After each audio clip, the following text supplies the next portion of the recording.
राज्य व केंद्र सरकारों द्वारा स्वास्थ्य व्यवस्था पे बड़े बड़े दावे किए जाते हैं, लेकिन ऐसे कई केस सामने आते हैं जो पूरे सिस्टम को झकझोर देती हैं। इस पे आप क्या कहना चाहेंगे? इस बात से कोई इनकार नहीं है कि देश में स्वास्थ्य चिकित्सा व्यवस्था बहुत ही बदहाल है, और इस बात से भी इनकार नहीं है कि इसके सुधार के लिए बहुत अच्छे अच्छे कदम भी उठाए जा रहे हैं। लेकिन चूँकि हमारी इतनी पॉपुलेशन है, इतनी आबादी है, और आबादी के हिसाब से हर क्षेत्र में देखा जाए तो गवर्नमेंट के जरिए जो चिकित्सा व्यवस्था जो पूरा समूचा तंत्र स्थापित किया गया है, उसमें बहुत सी खामियां हैं जिस पे काम करने की ज़रूरत है। उदाहरण के तौर पर हर ज़िले में एक जिला अस्पताल है। आप जिला अस्पताल में जाते हैं तो वहाँ पर अगर डॉक्टर आपको कहता है कि फला जांच आप करा लीजिए, तो उसमें आप ज़रूर देखेंगे कि 10 में से 9 केसेस ऐसे आते हैं जहाँ बाहर से जांच लिखी जाती है। वहाँ डॉक्टरों का कमीशन सेट होता है, बाहर से दवाइयाँ लिखी जाती हैं, वहाँ डॉक्टरों का कमीशन सेट होता है। तो एक आम आदमी पर जो बर्डन आता है, इलाज के खर्चे का जो बर्डन आता है, वो बहुत बढ़ जाता है।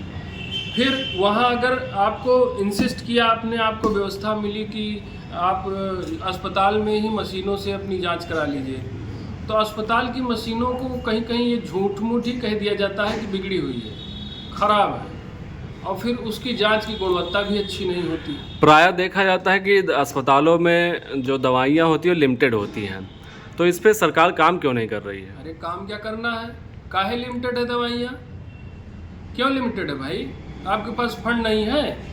इनका भ्रष्टाचार तो सर चढ़ के बोल रहा है। किसी भी जिला अस्पताल के ठीक सामने आप फलते फूलते प्राइवेट मेडिकल स्टोर्स को पाएंगे। वो कैसे पनप जाते हैं वहाँ पे, जो ज़ोर ज़ोर से चिल्ला के बोल रहे हैं कि अंदर आपका सिस्टम पूरी तरह से नाकाम है आम जन तक चिकित्सा व्यवस्था, प्रभावी चिकित्सा व्यवस्था को पहुंचाने में। इसीलिए प्राइवेट वाले फल फूल रहे हैं वहाँ पर कुकुर मुत्तों की तरह। डॉक्टर बोलते हैं कि हमारे पास इतनी ही दवाइयाँ हैं, लिमिटेड दवाइयाँ हैं, आप जो है हमें दवाइयाँ बाहर से लिखनी पड़ेगी, आपको लेना होगा, नहीं तो आप कहीं और जाइए इलाज कराने। असल में व्यवस्था तो ऐसी है भैया, गरीब आदमी बीमार पड़ जाए तो सरकारी अस्पताल में जाएगा तो निपट जाएगा, अगर प्राइवेट अस्पताल में चला जाएगा तो आर्थिक रूप से निपट जाएगा। जान तो शायद उसकी बच जाएगी, लेकिन आर्थिक रूप से वो मर जाएगा, बर्बाद हो जाएगा।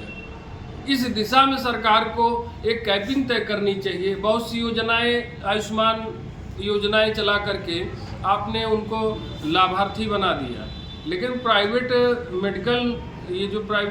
मेडिकल फैसिलिटीज़ वाले लोग हैं, ये जब अपनी व्यवस्था देते हैं तो इतना महंगा इलाज है जो आपकी किसी भी योजना से उसकी भरपाई नहीं हो सकती है। फिर और भी चीज़ें डिस्कस करें तो डॉक्टर और जो है पेशेंट का रेशियो भी हमारे यहाँ बहुत ज़्यादा है, उसका बहुत गैप है। फिर अगर गांव में देखा जाए तो वो लोग कम्युनिटी हेल्थ केयर सेंटर्स जो बने रहते हैं उन पर आधारित होते हैं।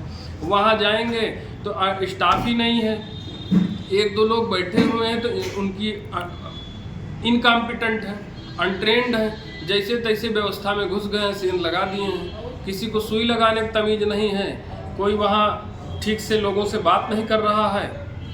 ये व्यवस्थाएं हमारे यहाँ हेल्थ केयर की, तो इस पर गवर्नमेंट को ध्यान देने की ज़रूरत है।